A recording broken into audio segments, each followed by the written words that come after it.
বাংলায় প্রথম দফা ভোট শেষে রাজধানী দিল্লিতে বড় ঝড়। বিজেপিতে যোগদান মমতার জোটসঙ্গী অরবিন্দ কেজরিওয়ালের আপ দলের জনপ্রিয় সাংসদ রাঘব চাড্ডা সহ 7 সাংসদ।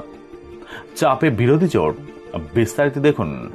আম আদমি পার্টি ছেড়ে বিজেপিতে যোগ দিচ্ছেন রাজ্যসভা সাংসদ রাঘব চাড্ডা। একা তিনি নন, আম আদমি পার্টির মোট 7 জন রাজ্যসভা সাংসদই বিজেপিতে যোগ দিচ্ছেন বলে এদিন দাবি করেছেন রাঘব চাড্ডা।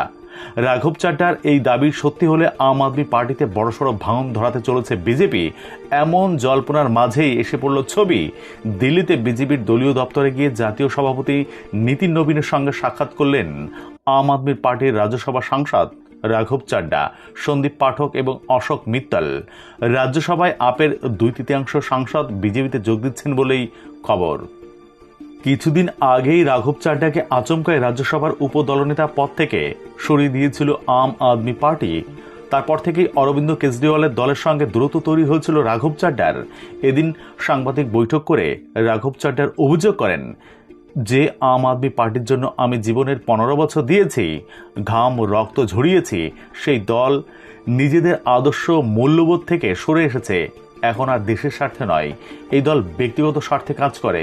গত কয়েক বছর ধরেই মনে হচ্ছিল আমি ভুল দলে রয়েছি। আজকে আম আদমি পার্টির সঙ্গে সম্পর্ক ছিন্ন করছি এবং মানুষের আরো কাছাকাছি আসছি। The 2/3 members of parliament of the belonging to the Aam Aadmi Party in Rajya Sabha exercise the provisions of the Constitution of India and merge ourselves with the BJP. हम BJP में विलय करते हैं। তবে এই বিষয়ে এখনো পর্যন্ত আম আদমি পার্টি বা বিজেপির তরফে কোনো আনুষ্ঠানিক ঘোষণা করা হয়নি। ফলে বিষয়টি নিয়ে অনিশ্চয়তা থেকেই যাচ্ছে।